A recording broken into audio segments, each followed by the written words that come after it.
8h34, este é o Folha no Ar, ao vivo aqui pela Folha FM 98,3, pelo Face, YouTube, pelo Instagram. Você pode acompanhar também esse programa daqui a pouco em podcast. Estará disponível aí em todas as plataformas e logo mais reprise na Plena TV. O oferecimento é de Proteus, serviços de medicina ocupacional com a qualidade certificada ISO 9001-2015, também de Unimed Campos, cuidar de você. Esse é o plano. Laboratórios Plínio Bacelar, 80 anos, inclusive hoje tem exames para o teste aí para a Covid, pode procurar o Plínio Bacelar, e também com o apoio de Unicred Norte Lagos, quem conhece valoriza. Neste programa recebemos a Níquia Sede, promotora titular da Promotoria de Tutela Coletiva de Infância e Juventude de Campos, e eu chamo a Luísio para abrir esse bloco aí, por favor, Luísio.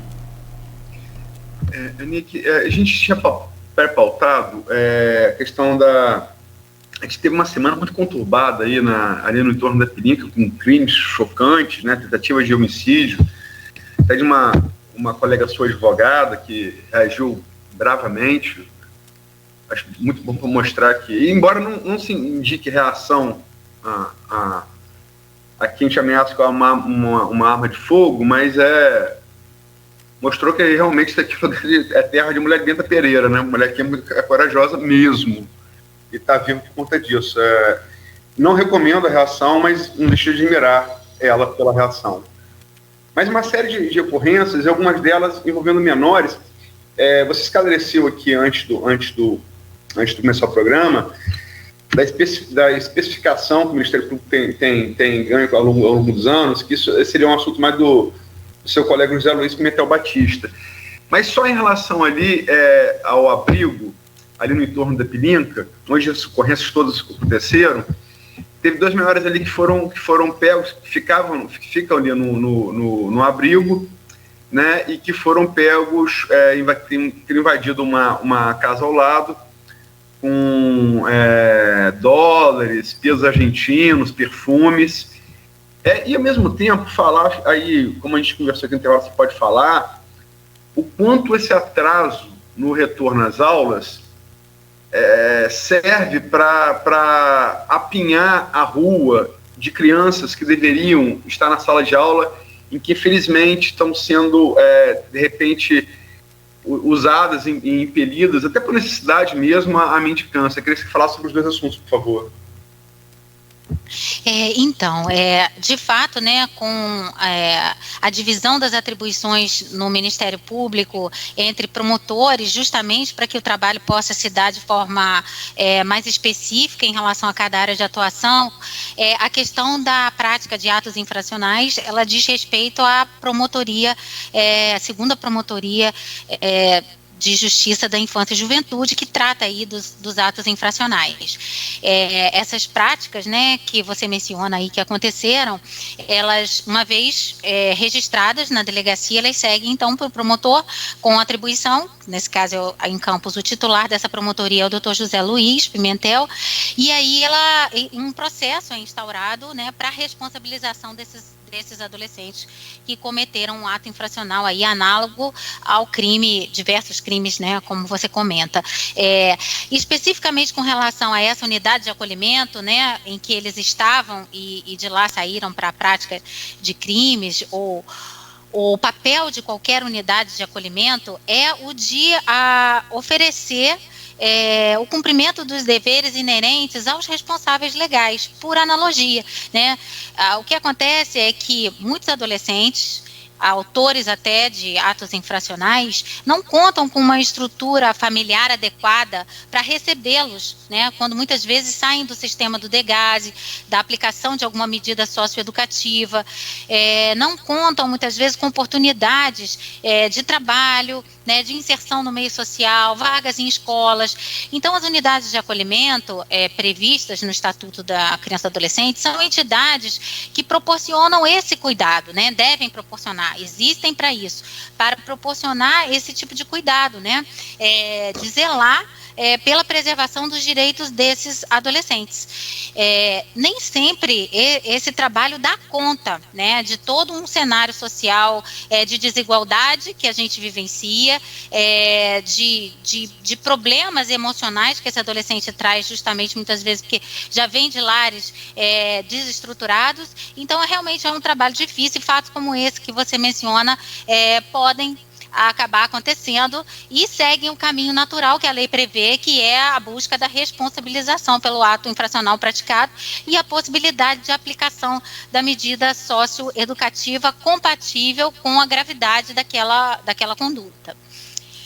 Com relação à questão da mendicância e a conexão que isso tem com a ausência da oferta das aulas presenciais, especialmente na rede pública municipal, é extremamente estreita, né?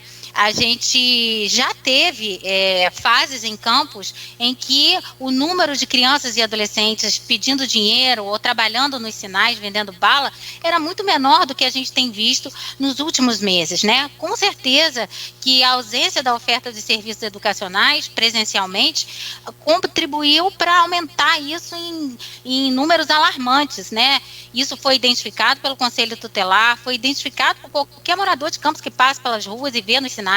Então, no ano passado, a gente criou um inquérito civil para tratar especificamente disso e articulamos com o Poder Público Municipal, por meio da Secretaria de Assistência Social, da Assistência e Desenvolvimento Social, e com os conselheiros tutelares, uma força-tarefa. A gente deu o nome de força-tarefa, porque a ideia era dar visibilidade a essa ação, no sentido de pedir à comunidade, né, que contribuísse para evitar a alimentação da mendicância. A gente sabe que o artigo 247, inciso 4 do Código Penal, ele prevê que o responsável legal ou o guardião, ou aquele que tem o dever de vigilância, que permita que alguém se sirva da mendicância ou use a mendicância para excitar a comiseração pública das pessoas, como a gente vê muitas vezes mães fazerem com 3, 4 crianças, né, vão para o sinal, expõem as crianças àquela situação constrangedora, né, e em troca de receber um dinheiro, né, é algo que é criminoso e precisa ser denunciado, né? Então, para isso a gente criou a força-tarefa. É preciso utilizar essa força como um instrumento social mesmo de emancipação dessas famílias que acabam sendo atendidas pelo Conselho Tutelar e pela assistência social, encaminhadas para o desenvolvimento de uma atividade laborativa. A gente articulou também com a Secretaria Municipal que cuida dessa área, a possibilidade de inserir essas mães, essas pessoas que exploram a mendicância em atividades laborativas, para que a gente consiga minimizar os danos que isso gera às crianças, né? Não só do ponto de vista da exposição ao perigo de estar ali na rua, à mercê de um atropelamento, fora da escola, né? Sem os cuidados necessários, mas como também pedagogicamente, né? Porque a criança aprende que basta pedir e ela obtém, quando deprecia-se com isso a dignidade, né, que decorre do trabalho em si, e não de se ficar ali mendigando. Então, acho que assim, é importante que a população possa, eu entendo, né, que a gente fica comovido quando vê uma criança no sinal junto com a sua mãe pedindo, e a primeira ideia que vem à cabeça muitas vezes é de que nossa, a situação é de miséria no país inteiro e a gente precisa ajudar. Com certeza, né, essa comoção é natural, mas a forma de ajudar não é alimentando essa mendicância. Para se ter uma ideia, a gente tem entrevistado algumas mães há 2 dias atrás, 3 dias, né, que a gente teve final de semana. Na sexta-feira eu passei por uma situação, solicitei que o Conselho Tutelar comparecesse ao local, ali na Pilinca mesmo, né, comparecesse ao local, abordasse a família, e ao ser abordada, a mãe disse: amanhã eu vou embora, mas amanhã eu estou de volta, porque hoje, com 4 crianças, eu consegui um faturamento excelente. Quer dizer, a gente não pode deixar que o cidadão comum, né, sem informação pelo menos, né, contribua, compactue com ações como essa.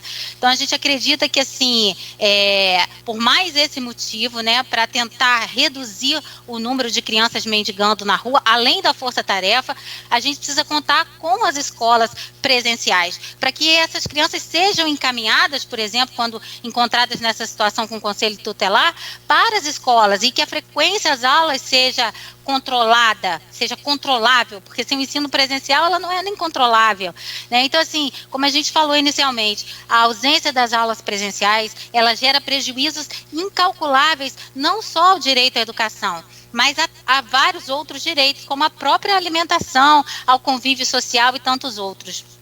E é nesse sentido que a gente pretende trabalhar para que todas as escolas, se o cenário pandêmico autorizar, tal como está, possam funcionar com a oferta desse serviço tão essencial que é o ensino presencial. Perfeito, Anique. Como é que eu posso denunciar um caso desse assim, só para a gente encerrar aqui rapidamente? Tem um telefone? Então, os telefones disponíveis, eles estão na página das redes sociais da Secretaria de Desenvolvimento Humano e Social, né? Tem um celular específico para essas denúncias, mas independente disso, essas denúncias podem ocorrer diretamente nos telefones dos conselhos tutelares, que também esses telefones estão disponíveis nessa mesma página da Secretaria de Desenvolvimento Humano e Social. O Conselho Tutelar funciona 24 horas, claro que à noite, final de semana, em regime de plantão, mas funciona. E esses casos, então, precisam ser denunciados, ou presencialmente, né, comparecendo ao Conselho Tutelar, ao Ministério Público, enfim. Perfeito.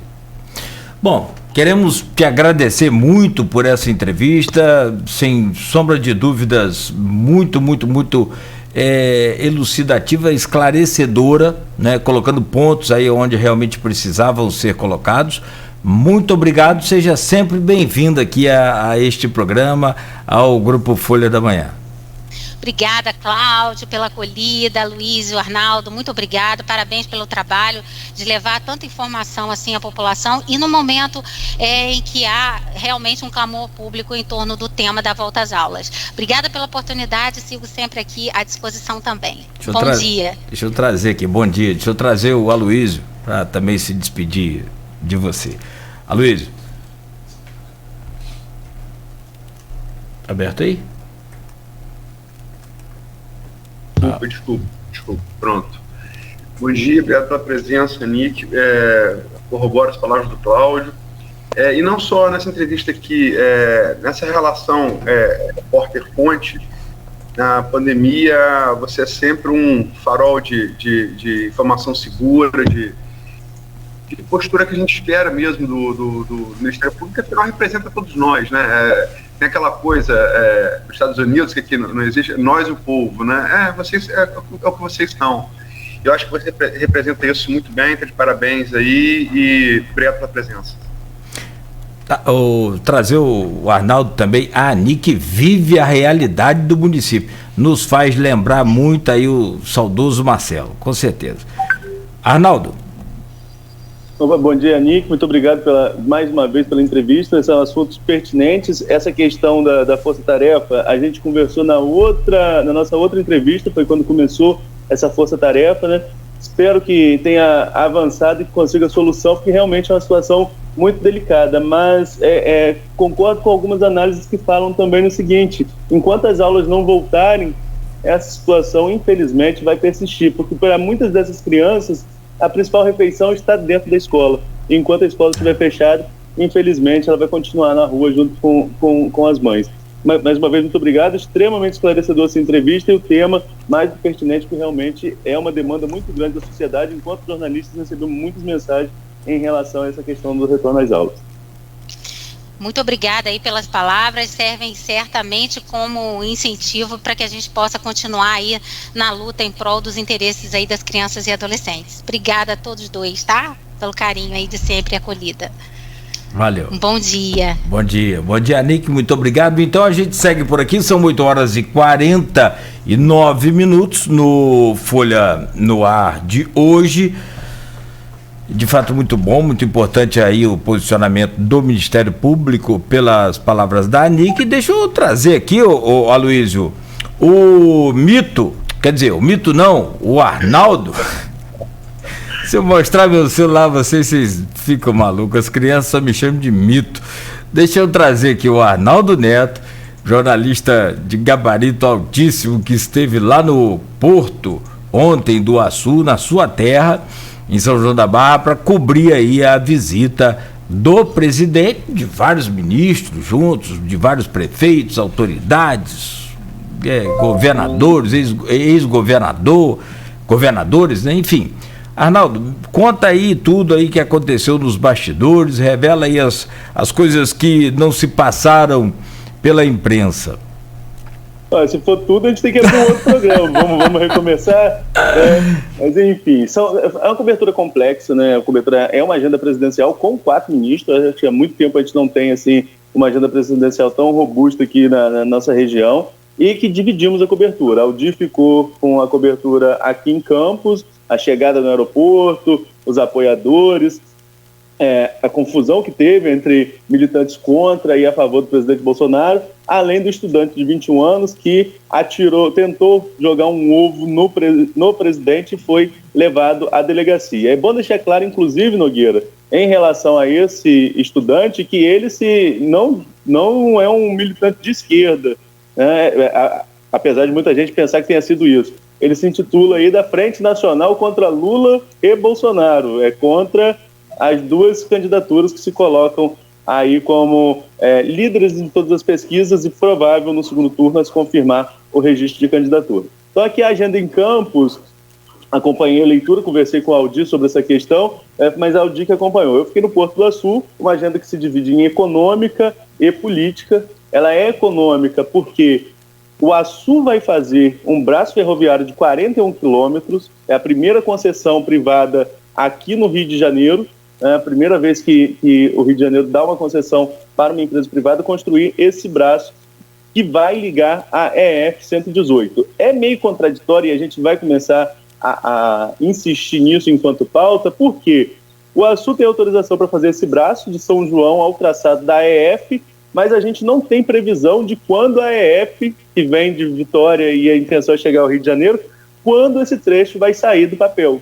Nós temos ainda, para acontecer neste ano, a questão do investimento da Vale no trecho entre Vitória e Cariacica, né, que é mais um pedaço que a Vale vai fazer este ano, está no planejamento da empresa, mas o trecho de Cariacica ao Rio de Janeiro, que é o que nos interessa, que passa aqui e vai ligar ao Porto do Açu, nós ainda não temos nenhuma previsão. Se a gente já tiver até a imediação de Campos aqui, onde liga com esse trecho do Porto do Açu, já é um avanço importantíssimo, mas infelizmente não temos previsão ainda. Outro investimento também, esse em parceria com o governo estadual, é uma rodovia que vai ligar aí o Porto do Açu à BR-101, desafogando o trânsito. E ontem, para satisfação de todos nós, o ministro Tarcísio, ministro da Infraestrutura, ele anunciou também a necessidade de duplicação da BR-356 no trecho Campos-São João da Barra, além da duplicação do trecho urbano da BR-101, e que ele ressaltou muito a estrada do contorno.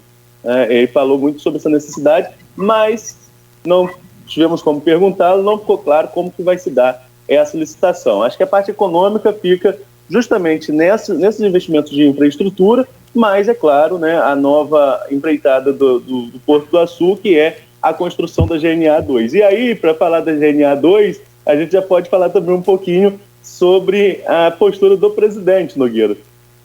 Tem aquela foto tradicional, né? Ele foi convidado para descerrar a placa ali da pedra fundamental da construção da GNA 2. E tem aquela foto tradicional de todo mundo segurando o pano junto, né?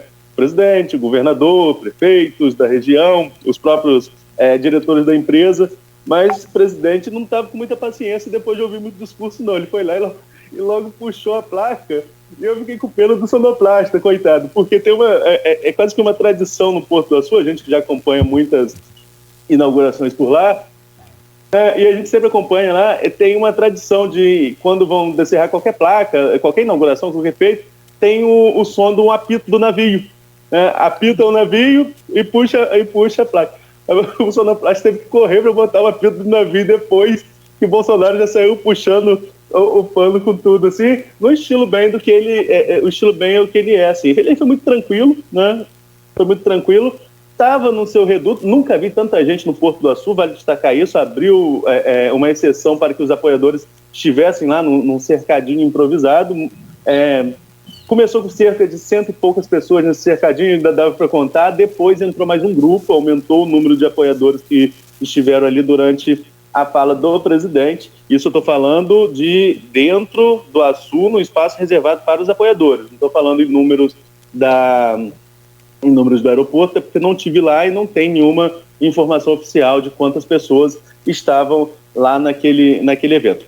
Quando o presidente chegou no Açu, no cercadinho tinha pouco mais de 100 pessoas. Depois foi liberada a entrada de mais um grupo. E ele, só ele, depois, eu até escrevi, tem até que corrigir no meu blog, que tinham 2 microfones, do lado direito do palco e do lado esquerdo. Eu falei que só ele usou do lado direito, mas eu me equivoquei. Carla também tinha usado, a prefeita Carla Machado também usou do lado direito. Não sei se foi um microfone para vacinados e não vacinados, né? E por isso essa diferença, porque até então eu pensei que só o presidente tinha usado o do lado direito do palco, esquerdo de quem está assistindo, e mais próximo ao cercadinho. As demais autoridades que falaram no outro microfone.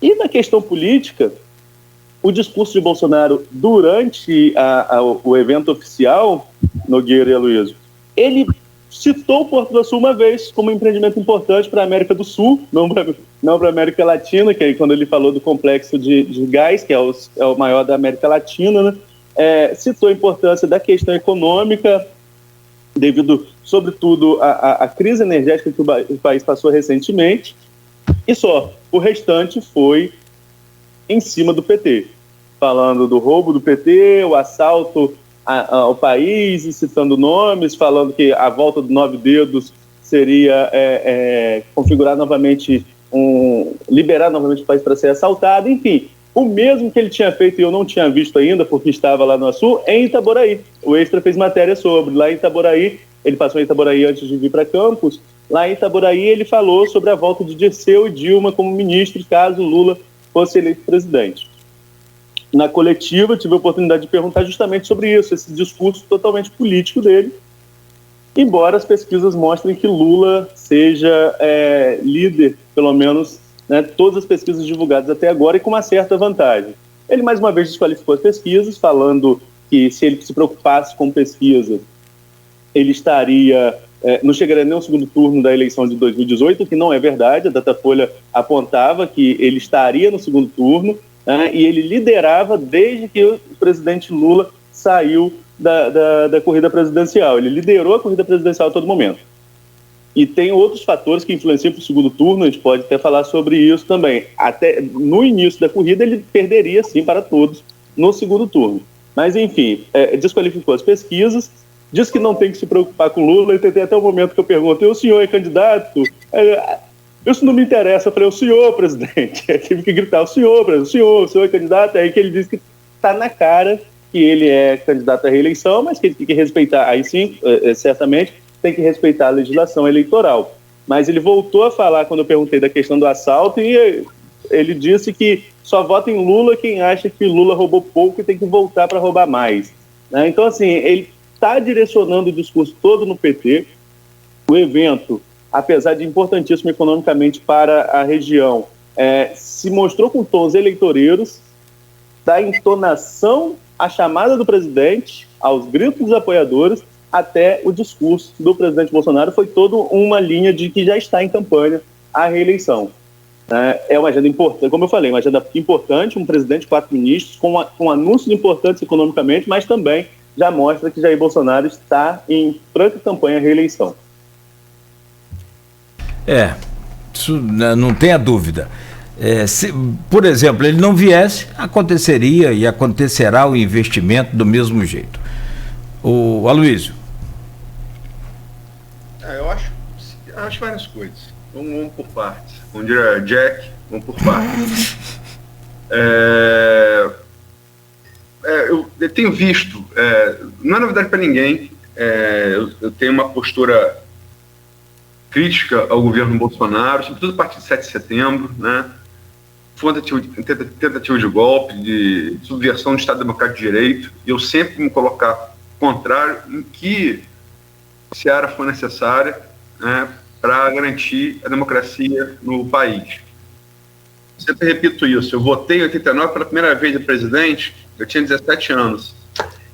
Minha mãe é 28 anos mais velha que eu, ela votou também pela primeira vez de presidente. Só meu pai tinha votado antes, em 60, em Jânio Quadros. Meu pai tinha votado uma vez, meu pai é 36 anos mais velho, era 36 anos mais velho que eu. Então, eu sei bem que no momento que me marcou, eu sempre vou lutar pela democracia, como jornalista, como cidadão, que se área for necessário. Como também fiz muitas críticas aos governos do PT, sobretudo a partir da catástrofe do governo Dilma Rousseff, que lançou o Brasil na maior recessão da sua história, o que não é pouca coisa, da sua história, né? Que teve um período de recuperação com o Temer, em que pesa a corrupção de Temer e tal, ele ter sido eleito com Dilma e depois ter ascendido ao poder, talvez numa coisa que é correto falar que foi desleal, né? Mas houve ali um período de acerto da economia com Henrique Meirelles, que foi quem comandou o Banco Central nos dois governos Lula. Lula tentou botar no governo Dilma, não conseguiu de maneira nenhuma, e que voltou a se desregular completamente com Bolsonaro e Paulo Guedes, né?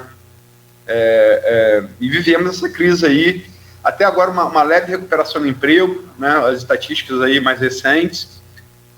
E eu tenho visto muitas críticas, especificamente a visita do Bolsonaro, que o Carnal tratou, fiz esse preâmbulo que eu achava necessário fazer. Em relação a Clarice e Vladimir, por receber Bolsonaro, Clarice foi a grande artífice dessa vinda para cá, né, de Bolsonaro para cá. Tanto ela quanto o Vladimir são muito ligados ao Tarcísio Freitas, que é servidor de carreira da Câmara Federal, e há que se reconhecer, a infraestrutura com o Tarcísio é uma das coisas que funciona bem no governo Bolsonaro, né? É um ponto que merece elogio, né? A César o que é de César, é uma das coisas que funciona bem. E trouxe para cá, e eu tenho visto muitas críticas. Eu acho o seguinte: deputado é eleito para representar a sua região. Olha, se for quem quer que seja o presidente, cara, se o deputado usar uma aproximação do presidente, trazer coisas para a sua região, ótimo, ótimo. Independente de quem seja o presidente, independente de quem seja. E acho que todas as obras anunciadas, tanto da EF quanto da GNA, quanto das intervenções ainda não esclarecidas da BR-101, Arnaldo falou no contorno, eu acho que todas elas são muito importantes. Os 14 milhões para o novo prédio da Mocidade dos Campos são muito importantes, independente de onde vem, né? Isso não tem ideologia. A ideologia que você tem que ter aí se escapa dentro, entendeu? É o que o árabe e o judeu nos sacaneiam, assim, nós que escrevemos no alfabeto latino, herdado dos gregos, né? A gente escreve da esquerda para a direita, né? E o hebraico e o árabe são da direita para a esquerda. Eles falam, nós ciscamos para dentro e ciscamos por fora. Então, qualquer deputado, acho que o deputado mais emblemático nesse sentido, e é uma figura muito lembrada até hoje, a Lei Ferreira, né? É um deputado que trouxe muitas coisas para a região.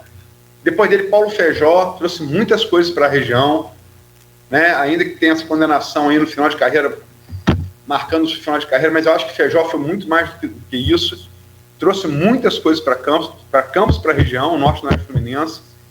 Então, qualquer um que traga obras, mesmo que no caso, e Arnaldo colocou aí, en passant, nós colocamos nas matérias, por exemplo, a AF 118 vai ser com recursos do Porto, né? Eu já vi petistas também falando que não deixa de ter certa razão, se as pesquisas se confirmarem. Bolsonaro descerrou a placa da pedra fundamental da GNA 2, mas se tudo der de acordo com o que está projetado, quem vai inaugurar é Lula, né? Então, isso faz parte do jogo político, né? Sou contra agressão física, né? Eu acho que jogar um ovo, tentar jogar um ovo pro presidente é errado, é equivocado, né? E como esclarecido por Arnaldo, é um famoso nem-nem, um estudante do movimento nem-nem, nem Lula, nem Bolsonaro. Mas seria tanto errado jogar, em Bolsonaro, quanto seria jogar em Lula, né? Por alguém que porventura diga que ela é ladrão, como disse o presidente ontem. E acho, sobretudo, desinteligente você usar a violência física contra o presidente que foi eleito após tomar uma facada no ventre. Acho desinteligente. Além de ser reprovável, qualquer uso... uma das coisas que se fala muito em fascismo no Brasil, né? Uma das coisas que caracteriza o fascismo histórico, de Mussolini e de Hitler, é usar a violência física como arma política. Essa é uma das coisas que caracteriza o fascismo, né? Então você tem que ter muito cuidado com esse tipo de coisa. E acho, para finalizar, Bolsonaro está jogando o jogo. Ele sabe que as pessoas são verdadeiras, o próprio quem ele quer como vice-presidente, segundo todas as fontes de Brasília dizem, vai ser uma escolha. O Centrão e Flávio Bolsonaro querem algum político, de preferência mulher do Nordeste. Por quê? Porque Bolsonaro é mais fraco para as mulheres, é mais fraco no Nordeste, né? Então mas ele quer o Braga Neto, o general Braga Neto, que foi interventor do Rio de Janeiro, general da reserva, e que é atualmente ministro da Defesa, depois de passar pela Casa Civil, né? E o próprio Braga Neto, ontem, admitiu que as pessoas estão corretas, né? Admitiu que não admite, não declara publicamente, mas admitiu para jornalistas que as pessoas estão corretas, que é muito difícil a situação de Bolsonaro. E acho que realmente que todas as pessoas apontam, hoje, estamos ainda, quer dizer, hoje é dia 1º, né? Então vamos lá. Fevereiro, março, abril, maio, junho, julho, agosto, setembro. São 8 meses. Porque a gente fala. Outubro não conta, dia 2. Não conta. Então são 8 meses. Para ser mais exato, são 8 meses e um dia. Né? Para as urnas do dia 2. 8 meses e menos de 24 horas. É o que a gente tem para que não separa. Acho que Moro apareceu bem naquele início ali, entre outubro e novembro do ano passado, que chegou a pintar, né? Mas isso não se confirmou até agora, o que não quer dizer que não possa acontecer, né? Vamos esperar, eu acho que pelo menos mais seguro aí até abril, para a gente constatar isso nas pesquisas, mas todas elas, todas sem exceção, indicam ou a vitória de Lula no primeiro turno, todas não, algumas indicam, boa parte delas indicam uma possibilidade de vitória de Lula no primeiro turno, que eu acho muito difícil. Há que se lembrar que, historicamente, desde o segundo turno foi adotado no Brasil a partir da Constituição de 1988. Para presidente, governador e municípios com mais de 200 mil eleitores, passou a valer a partir de 89, aquela eleição de Garotinho, por exemplo, prefeito primeira, se valesse, ele talvez perdesse para Rockefeller, naquela divisão entre Rockefeller e Zezé. Enfim, desde que começou a haver segundo turno no Brasil, só um presidente se elegeu 2 vezes, Fernando Henrique Cardoso, a saber, em 94 e 98. Lula, mesmo no auge da popularidade, enfrentou o segundo turno com o Geraldo Alckmin, que hoje pinta como seu vice, para se reeleger presidente em 2006. Né? Eu acho que é um segundo turno que está pintando aí, precisa ponta entre Lula e Bolsonaro, e numa eleição polarizada é isso mesmo, um bate no outro, né? Faz parte do jogo, um bate no outro. Eu acho que, em rápidas letras, é isso. E aí, só para ressaltar também, eu queria perguntar a Arnaldo, que esteve lá presente, a postura de Carla Machado ali no microfone, se falou alguma coisa em relação à vacinação e tal, e lembrar também que o deputado Bruno Dauário, ainda no partido de... Está ainda no partido do Whitson, não está, Arnaldo? Não, ele é do PSD, de Paz. Ele mudou, perdão, está certo, PSD de Paz. Mas no PSD ele encaminhou um projeto de contenção do mar Atafona ontem. Não, desculpa, Luiz. O Bruno continua no PSC. Desculpa, eu confundi. Que você falou de Carla, eu pensei que estava falando de Vladimir. Mas o Bruno continua no PSC. Não, o Vladimir já concorreu para o PSD. Beleza. Isso. Bruno deve mudar, né? Mas enfim, está no PSC ainda. E encaminhou, mas independente da legenda, ele encaminhou um projeto para contenção do mar em Atafona ao presidente. Acho que é uma coisa relevante, né? É uma coisa que preocupa aí a região, pelo menos desde os anos 50, quando foi inaugurada a barragem de Santa Cecília, desviando 2/3 da água do Rio Paraíba para alimentar o sistema Guandu, né, o grande Rio de Janeiro, tanto de água potável quanto de esgoto, né? E a partir dali começa o avanço do mar, né? O rio perde força de oposição ao mar, o mar avança, é uma queda de braço, onde você corta 2 tendões uma queda de braço equilibrada pela natureza, né, pelos fenômenos geológicos, onde você corta 2 tendões do braço do Rio Paraíba e o mar vem avançando de lá para cá, né? O próprio local onde Arnaldo mora é uma área hoje em risco, né? Sobretudo a rua um pouco mais paralela dele, um pouco mais perto do mar, que já virou Veneza, né? De toda maré cheia ali, a rua alaga, né? Enfim, é importante também registrar essa entrega de Bruno do projeto e perguntar se houve alguma associação por conta do negacionismo da Covid de Carla e Bolsonaro, Arnaldo. Vamos lá. Em relação ao projeto de Atafona, a vereadora Sônia Pereira também entregou um exemplar, mas diferentemente de Bruno, que teve acesso ao presidente e entregou, ela entregou enquanto ele passava ali no cercadinho e entregou um envelope que ele pegou e entregou um assessor.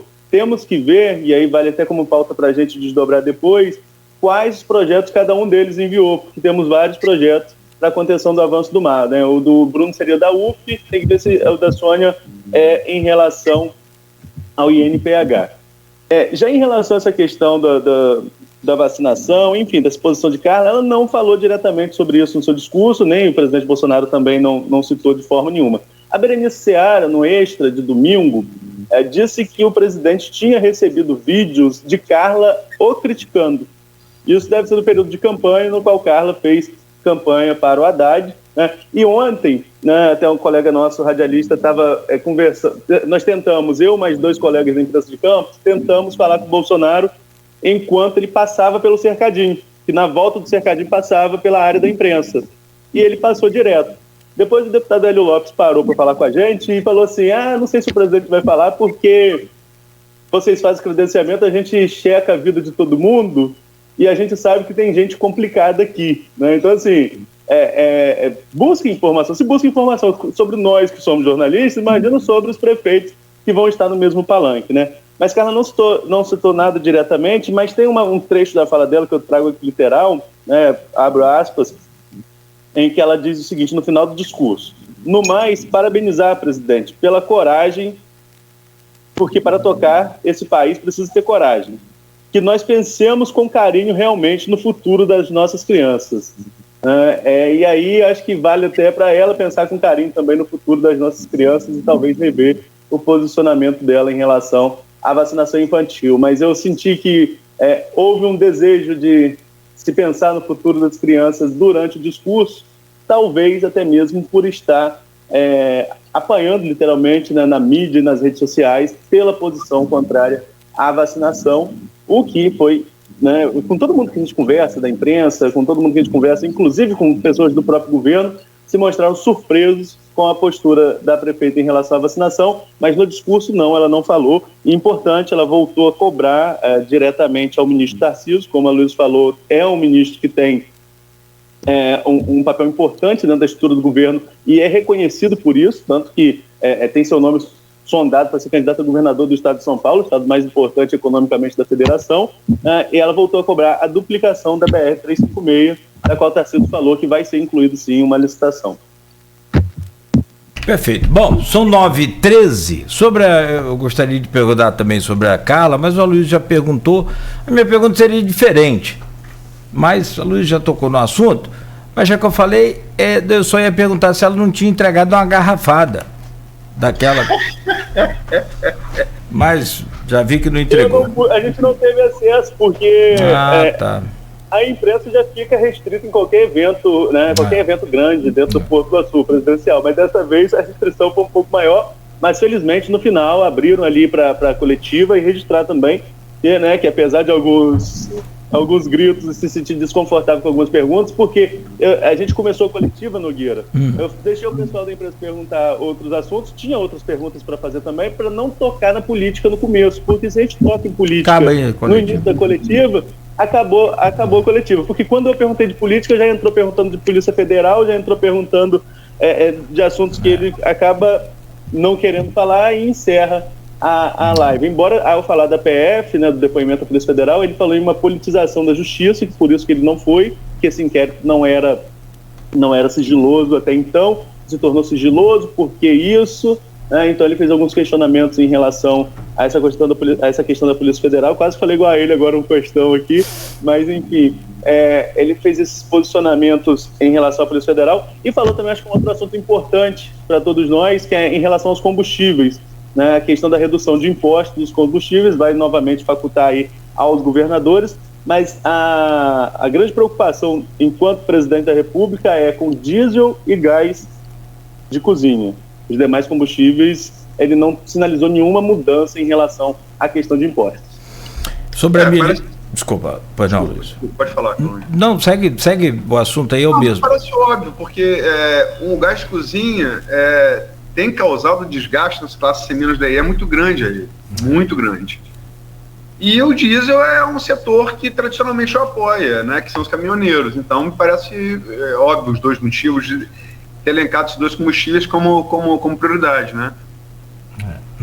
Sim. E sem falar que no diesel também, desculpa, Nogueira, mas sem falar que o diesel também dá valor agregado, né, por causa do frete. Tudo. Normalmente isso acaba refletindo em preço de tudo, né? Exatamente. Assim, agradar um setor em que ele tem boa penetração e tentar recuperar a popularidade num setor onde ele vem perdendo muita popularidade, que é classe socioeconômica C-, e sobretudo DE, né? E Você lembrar que tem gente no Brasil cozinhando com madeira hoje, porque não tem dinheiro para comprar gás.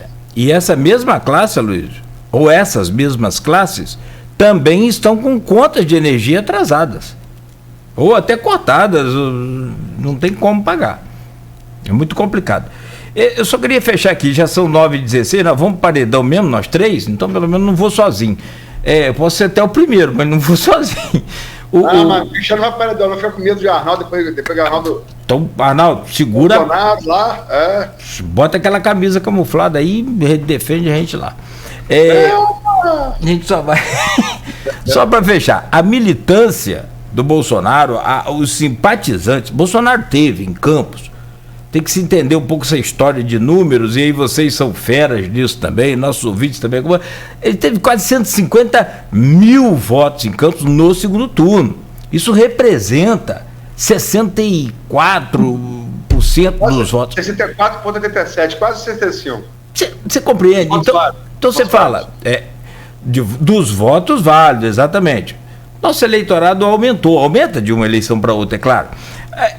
O que ocorre é o seguinte: essa quantidade de gente que se viu ontem, como o Arnaldo falou, até no Porto, eu achei estranho até abrir o Porto, para os outros presidentes nunca abriu, mas é fato, isso aí muda a gestão, né? Enfim, é uma militância grande em algumas regiões ainda? Sim, pode ser que Campos seja 50%, 40% a mais do que aparece na pesquisa, que aparece 25%, mas mesmo que seja 25%, olha a situação, são 150 mil, coloca 30% em Campos, você tem 50 mil pessoas hoje, né, que votariam nele. Então, não é pouca gente, e a gente sempre comentou aqui, ontem eu falei até com um diretor do Sindipetro, petista, falei, não se despreza um presidente com a máquina na mão e com 25%. Mas aí tem outra questão.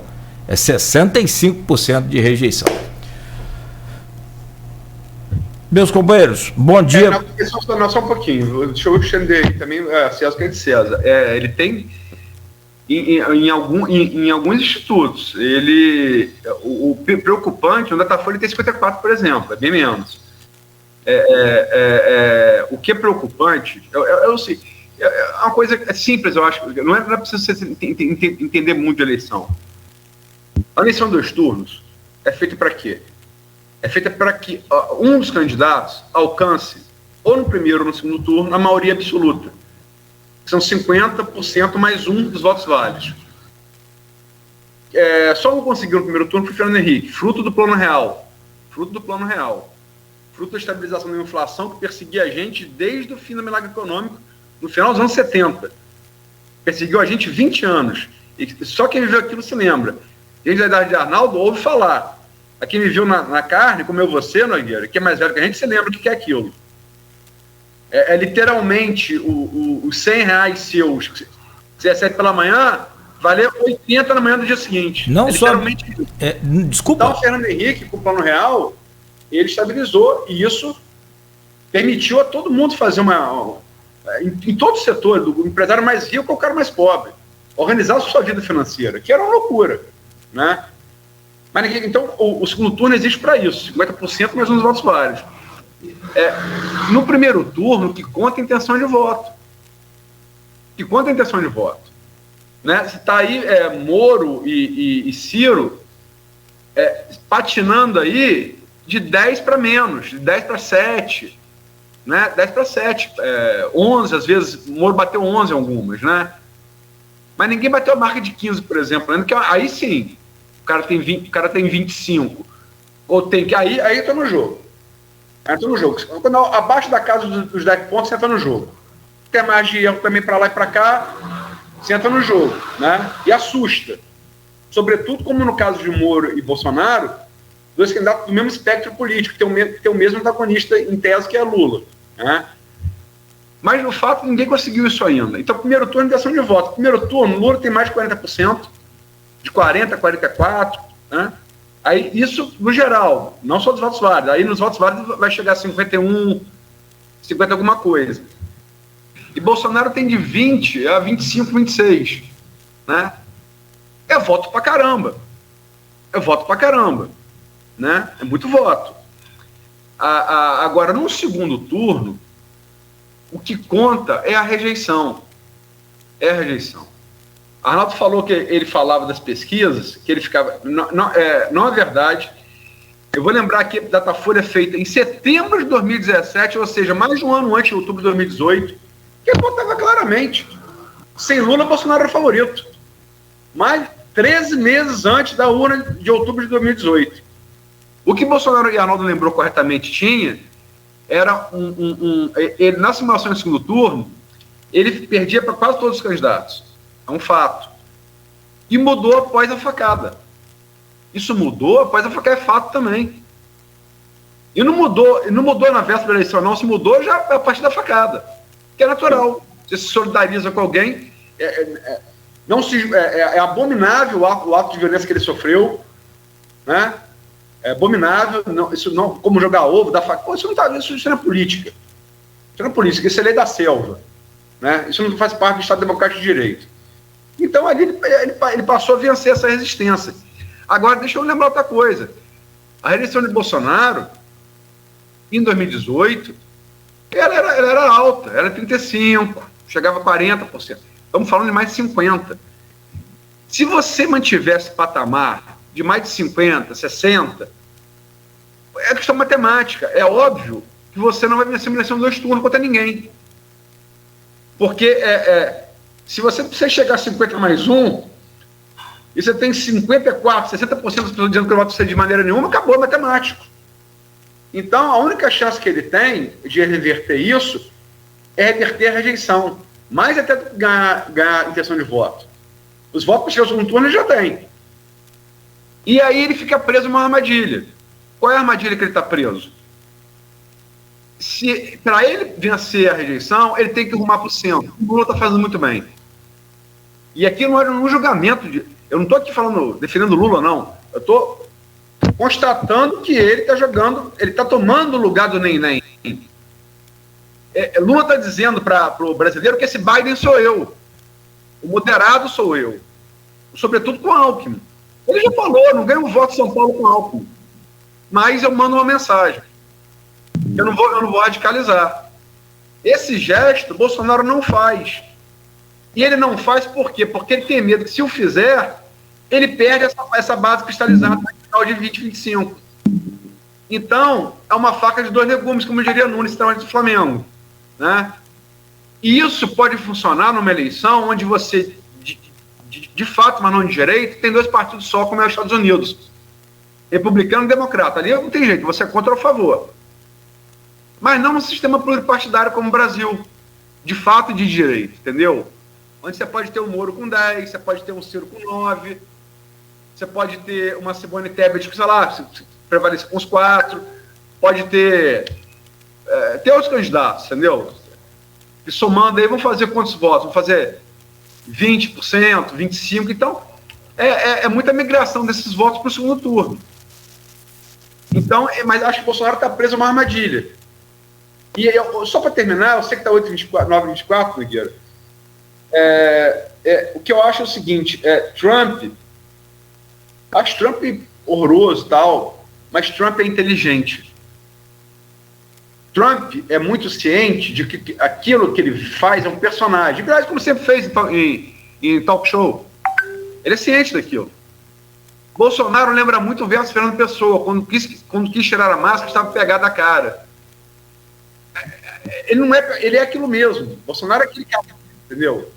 E tanto que Trump, primeira coisa, quem disser que Trump foi mal na economia está mentindo, Trump foi bem. Aí veio a pandemia e desregulou tudo, não tinha jeito. Bolsonaro já estava mal antes da pandemia. A economia brasileira estava muito mal antes da pandemia já. Né? E outra coisa, Trump, após o início ali da cloroquina, ele viu que aquilo era furada, vendeu a cloroquina dele para o Brasil e apostou em vacina e comprou vacina dessa.